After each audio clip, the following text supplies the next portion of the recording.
Hello all, welcome or welcome back. It's time to talk Shadow and Bone, so let's get into it. I binged this weekend, as I'm sure most of us did, and so these are kind of my initial thoughts. I'm going to keep it probably kind of broad. If there are things in my interpretation that don't strike true to you because you're like, oh, you missed this moment and are not bringing attention to how that plays into things, let's chat it out. I'm sure I'll continue to catch things as I rewatch because there are lots of little moments peppered in, especially for fans of the book to pick up on and dig into. That being said, all of my analysis is going to be somewhat colored by the fact that I am a fan of the books. I have read the books. I will attempt to think about how it may appear to an outside viewer, but if you are someone who is coming to the show fresh without the books playing into your perceptions, I would be interested to hear your thoughts as well in terms of how the world was built, what made sense, what maybe didn't make sense, all of these things, because it's important to be able to build those worlds for both. And this show is very much paying homage to the source material while attempting to live and breathe on its own. So let's talk about what it's doing, what some of the changes that have been made do in my interpretation, and then let's just squeal about goats for a little bit, the whole swath. That being said, I know in some of my other videos I said, I don't want to sit here and nitpick changes. So please be aware that while I am going to point out changes, the intent is not to be like, oh, this was like this in the book though, and we need to stick to that source material. It's more like, okay, what does this change do for the story we are being told? So just take that going in, I guess. So we start out this show in a similar vein to how we started out the trailer, and I'm talking like the first teaser trailer, and there is a voiceover. And at first I was like, I don't like it. I want to be actively shown into this world. I think we are able to actively show ourselves into this world. That was one of my critiques of the trailer, the first teaser as well. That being said, I also understand why we did it in a couple of ways. One, we need to set up Alina's inner voice later because she's going to need to write to Mal. We need to have that established as a convention of sorts because those letters are going to be important both in terms of relaying information as much as that does feel a little exposition-y, info dumpy. I don't really know how else we do that, but also that establishes their relationship a little bit more and how we deal with that relationship. So while my instinct is I don't want the voiceover, I see why it's working there, what it's setting up. It also gives a little wink and a nod to the first person in the books, right? Obviously on screen, we're not going to have a first person point of view. And even if we did, in the sense that we stuck really tight on Alina, that is not what we're doing in this show, right? We move and broaden the world almost instantly. So that is a way of, I think, giving a little nod as well to fans of the book in terms of the point of view that the Shadow and Bone original trilogy is that first person. So in terms of the widening of the world, I know in my King of Scars talk, where I was very much in my feelings and still am a little bit because that's still very recent, I talked about the scope of war in that and the tone and the heaviness of that book. And I think that this show is setting a similar tone earlier, which makes sense again because it is that third person overview we have to establish the world. That being said, the world is broadened right away in a way that we don't really get in the books, right? In the books, the original Shadow and Bone trilogy, we get to know Ravka and we know we're at war, but it doesn't feel like a broader world, so to speak. It's really more that tight conflict. So I'm a little torn on it because I understand why we're doing it. And I'm also like, okay, there's a lot to establish very quickly. And I don't think they do a bad job at it. And I do think that the sense of war is established right away. We see the cost, we see the pain. There is a lot of heaviness here. And to be fair, there is a lot of heaviness in the books. And there are plot lines that we get in the books, but I feel like now seeing it on screen, it's like, okay, now we have to deal with what this heaviness means. For instance, Inej's menagerie storyline, right? Which, especially in this reread, I was like, oh, that, and even Jesper has the line, that's dark, right? And seeing the youth of Inej facing this character and having this backstory and knowing what that is, even if we're not saying it explicitly in the show, there is a weight to all of this and the weight of war. And I think at the beginning, we established that very quickly and very well, also in terms of the color palette. Listen, I don't know color theory in the way I should in terms of being able to describe it the way I would like, but that starkness of that camp with the backdrop of the shadow folds. The first episode is, again, kind of like that first 50 pages of the book, basically, with the expanded world of Ketterdam and the crows as well added in. So the shadow fold was done very, very well. And I talked about in my trailer reaction how that I thought was one of the major tricks, right? Because it is so important. It is kind of the centralizing idea of this series in a way. And it is this manifestation of all of the darkness and the fear and the unknown. And how do you build a manifestation of the unknown and the fear that lurks in the darkness and the unknown? So that's hard. And I want to acknowledge how hard that is, and that I think that they succeeded in how they did that. Also, the moment of Alina getting into the fold is different than in the book. And I mentioned how the trailers were reading to me like there was going to be a change there, and there definitely was. So in the books, she's already going into the fold, right? Here, we make it a much more active decision that she doesn't want to be split up from Mal. And it sets up their relationship and that bond very well in that first episode, and how they are fighting to stay together. And the moment where he is like, you are going to get off this skiff right now, or I'm going to carry you off. Like, that moment was so good. I will say, when she made that choice, I was like, oh no. Because when you have read the book, there is impact to that choice. We know that the disaster on that skiff is coming, and the idea of having Alina responsible for those deaths by putting the other mapmakers on the boat is a major shift, right? Even if we don't acknowledge it, that's still an impact of her choice that is gonna linger. And so I was like, okay, what are we doing with this? And I think that they made lots of little choices in order to keep it from reading as these deaths as her fault. And there were changes later in the series too that I think really grappled with the same ideas. I'll talk about that in a second or more. So we're on the skiff and the lamp gets lit, right? And so we can point to the lamp being lit as the moment where everything goes wrong. So yes, it is her fault in a way that they are on that boat, but there are other choices being made in those moments that result in kind of where we end up. So it doesn't feel as if she's totally culpable, but we also still see her deal with the weight of those choices, right?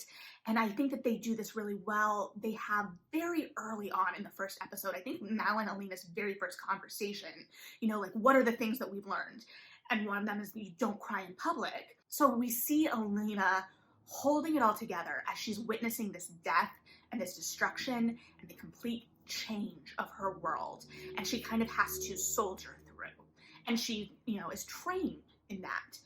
And so the minute she's alone in the little palace in that room, we see that guard come down and that catharsis and that moment of crying.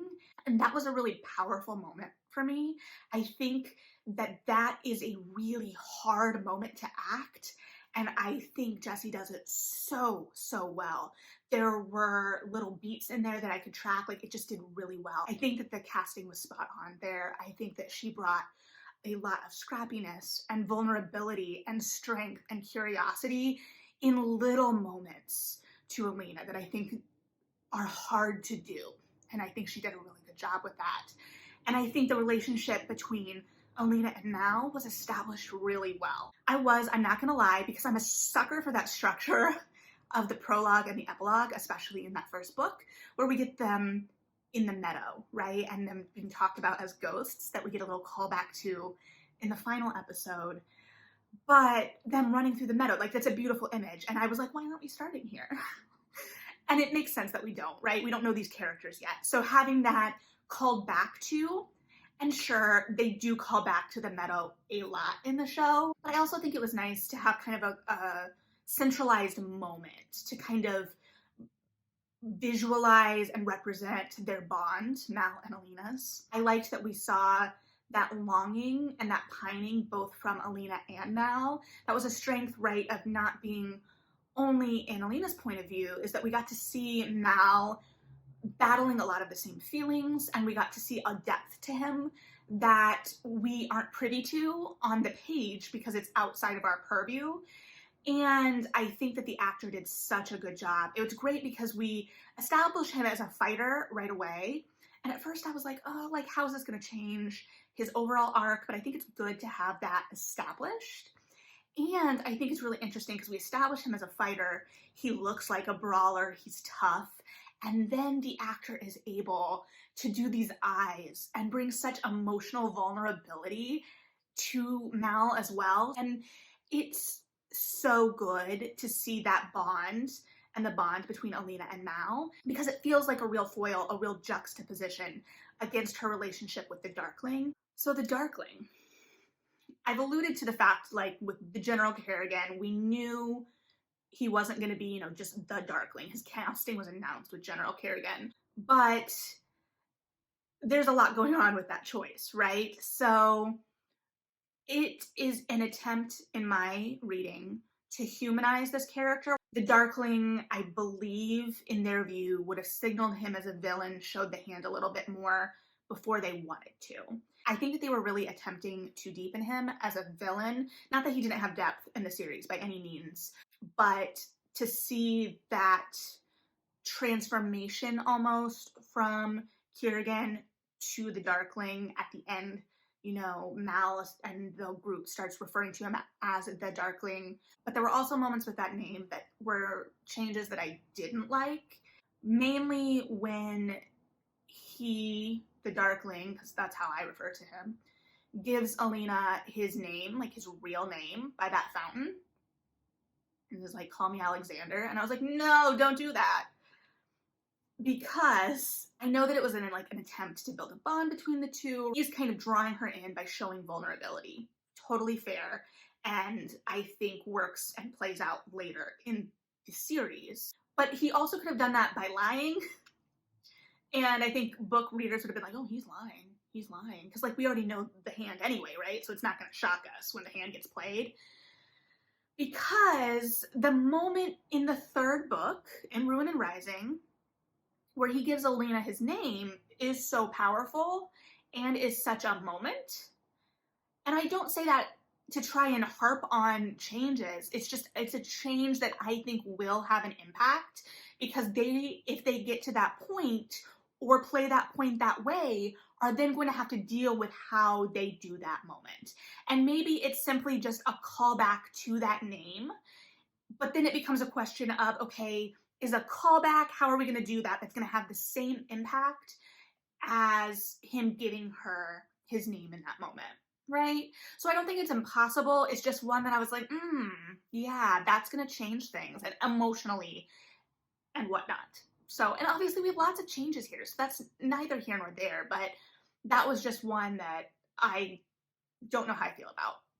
That being said, there's lots of changes, especially with the crows getting woven in. We have Kaz, Inej, and Jesper, because we are kind of setting the backstory for them. We also obviously get Nina and Matthias off on their origin story as well, which was painful in its own way because, you know. I was initially hesitant when we got that first trailer that basically alluded, the trailer, not the teaser trailer, where we got a little bit more of what the crows were going to actually be up to in the show. Because the idea of them going after Alina was like, okay, because I don't see that succeeding And then also, what does it mean to have a Crow's plot that doesn't come to fruition? Because we've seen these madcaps and these plots play out, right? So, I don't know. I was just a little like, I don't know. What are we going to do with this? And I think it worked really well. I do. And I do wonder if the melding of the timelines is something Bardugo would have been interested in doing initially if she like had a do-over, if she knew where she was going to take this world from the get, right? So it's smart and funny and also helps establish these characters for the Six of Crows plotline. And I think it adds depth to some things, right? Because we see in Six of Crows, we know that Inej is a believer, but we don't really get to see this depth of it and the play between her and Kaz in terms of their beliefs in that way. And we know in Six of Crows that she has a blade named Sancta Alina. And so I was like, well, how's that going to work if she then sees Alina? So then getting to see her genuine belief, getting the moment of the blade at the end, right? There was a lot of thought put into that, and I really appreciated it and liked it. And to see Kaz have to battle with his plans not working out, I think will help deepen the upcoming plot lines and really also show growth. And I think that there was a lot of depth to that character as well. And we got to see a little bit of these backstories while also having just enough held back. You know, for those who have read the books, we know what cards are still being held. And I think it was smart what they revealed and what they've held back. Also, I loved Milo the Goat, as everyone did. So also in terms of that plot line, we have the idea of West Ravka, right? And West Ravka wanting to be its own thing, which we do encounter in the King of Scars duology. So I think accelerating the plotting of that makes sense, and it gives so much more depth to especially the Darkling's plotline, right? It gives him a reason on that skiff to go after West Ravka and makes it a much more complicated thing. It was really great seeing Ben Barnes play that depth. And, you know, he is the hero of his own story. He has complicated motivations, and the means are justified by the ends, in his point of view. And to see that descent was really good, especially in the last couple episodes where we really got to see the depth of that. It really worked, and the end was so good when we saw that power. But the West Ravka thing, so we have that moment at the end where he's going after West Ravka for their treason, basically. And then the way we change things on that skiff as well, because, you know, in the book, Alina sacrifices everyone basically on the skiff to protect Mal and get away. And that, I think, is a moment that was never really dealt with. We deal with it a little bit in terms of her guilt, but I think what we have established here in terms of guilt to take us into the next book is just this idea that she's running away for a while. And, you know, in the books, if I remember correctly, if I'm interpreting correctly, she never really intended to go back. Like, they were on the run. And so that changes the color of things, but not the spirit of things to my interpretation. And I think if we follow the books, that moment in Siege and Storm that happens very early will also still happen very early and be just as impactful, right? We have this really nice ending to the season, and then to have that undercut basically immediately. Speaking of undercut, the way they did the cut in the show was really good. It was gruesome and awful, and the impact of it felt like there was an impact. I think the way that the powers manifested were very good. That's I think what I was most worried about, especially in terms of Alina, was just what this power was going to look like, because especially with like a sun summoner with light, I think it would be very easy to move into corny territory by accident. And I think that they walked that line very well. I think that the visuals were great. I loved the visuals of the Darkling, and I think I liked the end because I'm excited to see that power continue in terms of getting darker. We see that evolution of that power, so we see the darkness here, and I was like, let's make it more sinister though, and we gradually start to make it more sinister. And I think that the kind of gradualness of the Darkling's descent into the darkness, for lack of a better term, is done really well.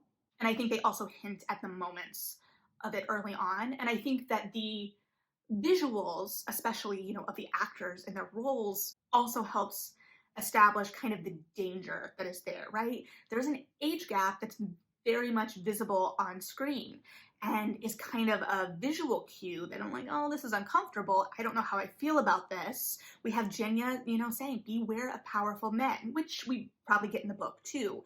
But we're able to visualize things differently in the book, and having an actor who is visibly older than our protagonist plays things differently. Now, granted, they do kind of grapple with that a little bit in the Darkling's conversation with Mal, where he is like, you will grow old and she will continue to look the same, right? We know that Grisha lived longer, mostly based on that moment and some other moments, right?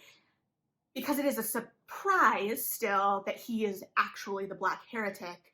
So it's just the length of life. And I will say there were some things where I was like, okay, this I feel like could have been established a little better. We do learn about amplifiers with the apparat, which the apparat was nothing like I pictured. To be fair, I was 100% picturing Rasputin, so what are you gonna do? But we have that moment in the library where he's kind of giving us the exposition-y thing about the amplifiers, and it gives us information for sure, but I didn't get the sense, and this could have been me missing things, I didn't get a sense of the norm of amplifiers in the same way that I did in the books. And I think it would have been easy, like we could have had a little moment with Zoya's amplifier because we know she has an amplifier. So I don't know. And we did talk a little bit about the difference between small science and magic, not super in depth. I don't know that for both of those topics though, too, that we had a real depth of the knowledge of that in the first book either. I think a lot of that was better established later in the original trilogy. And so they've created the language of the world, both physical and visual. I think that the Grisha hand movements were smart. It's something I honestly hadn't thought about. And to have to create that visual language is definitely something. But the way that they did the Grisha worked, and I think we saw the tension between the first army and the second army. We saw that Alina wasn't welcomed necessarily into the fold right away, but I would like to talk about that because this is where I think the series did stumble, and this is what I was nervous about going into the series, like when I referenced the rumblings I was seeing online and just being nervous. This was it, and it is directly related to how racism was handled in the show, or the fact that racism was thrown into the show. I 100% believe that Jessie was the proper choice for that role. Now, why did we have to add racism into it? We have a wider world that's established, yes, but the Shuhan really don't come into play. We don't establish that we're at war with the Shu. We don't have anything there. All of the racism is created, right? This is a completely fictional fantasy world. So we get to create the dynamics, and we've chosen to add racism into this as a thing for Alina to overcome. And it doesn't add anything to Alina's story that can't be added to her story in other ways, in terms of feeling like an outsider, overcoming prejudices, fighting expectations, all of that already established in the books. It just feels like here it has the potential to cause more harm because it never feels properly dealt with. Those moments, those microaggressions, those actual aggressions are very uncomfortable, as they should be. But where are we going with them? Why are we only picking on Alina when we have a very diverse cast? Why are we giving Zoya slurs when She has always, to me, been like the Cordelia-like character. She's jealous and she's used to being the center of attention and she doesn't like Alina, and that's okay. And she's a little bit mean and a little bit spiteful, but she grows. But then to have to look at that from a different lens, and I do like what they did with Zoya, but it's just like I think they were trying to do something and they missed. There were also some things that we got nods to in the books that I was almost surprised that we didn't get more of a nod to in the show, specifically with like Sturmhound or Nikolai. Like, we had references to the second son in the first book, and I believe it would have had to have been. And maybe they're building it up to be more of a reveal, which could work. I'm very, very excited for Nikolai. Unsurprisingly, I'm excited for Wylan. All of the pieces are in play for the next season, but book 2 expands the world in a different way, and it also darkens the world in a different way.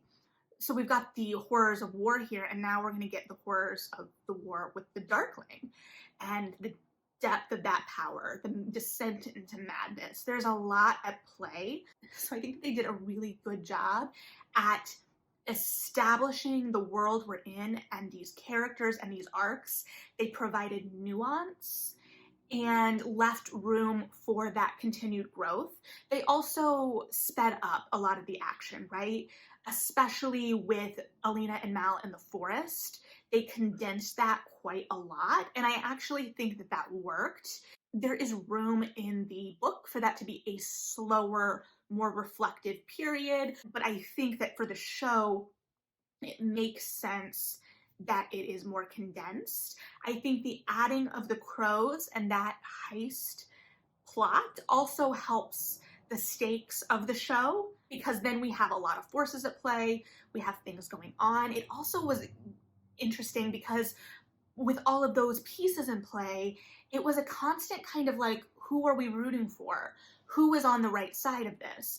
And that, I think, is one of the great questions, and one of the things that broadening the world, darkening the world, creating this conflict between East and West Ravka and all of this helps do, is that we can see the machinations. We can see everyone's personal motivations, their desire for power or money or safety, and kind of figure out why they're doing what they're doing. And what does evil look like in that scenario? And what do heroes look like in that scenario? You know, there's no cut and dry here, in an even more elevated way than in the books, and to a certain extent in a way that we don't get in the same way in Shadow and Bone, the original book trilogy. I think the books, which I love, obviously do a good job at playing on that dichotomy between darkness and light, and it does give us a depth to the Darkling, but I think that this is expanded and it is complicating everything. So it's taking those same instincts that we had, you know, as young adult readers when the series first came out, to give the Darkling a redemption arc, and polishing that up for an audience almost a decade later, but we're not going to think about the timing of that because I cannot. So, and I think that Ben Barnes brings a lot of depth to that role, because I feel like that is a very fine line to walk, and bringing that character to life is interesting. So overall, I think that the series did have some stumbling blocks. It wasn't perfect, and I can't speak for how disqualifying those stumbling blocks may be. I just want to acknowledge them in media that I like, and I liked this series overall. So I really, really hope that we get to continue, because there are moments that I'm really looking forward to coming up, as I'm sure many, many are. What are some of the moments that you're really looking forward to? Because I just want to touch base on where people are. But I really liked what this did with the characters, with the relationships, with the world. And I think that it melded them in a really smart way. Everything felt a little dark. I will say that in terms of Ketterdam, we only really got to see the barrel, so I'll be excited to see that world expand and open up a little bit more as well. So I think there are opportunities on all sides of this story to continue to widen the world as we move forward. So yeah, what were some of your favorite moments from season 1? What were some of the things that you really responded to as a viewer, both new or old? What do you think worked? Were there things that you didn't so much like and would like to see changed or rectified as we move forward, if you think they can be, or what have you? And what are you really looking forward to going forward? I do hope that we kind of continue the meet you in the meadow as a through line to kind of keep everything cohesive and have that idea of Alina and Mal being the emotional heart, that bond being the emotional center of the show.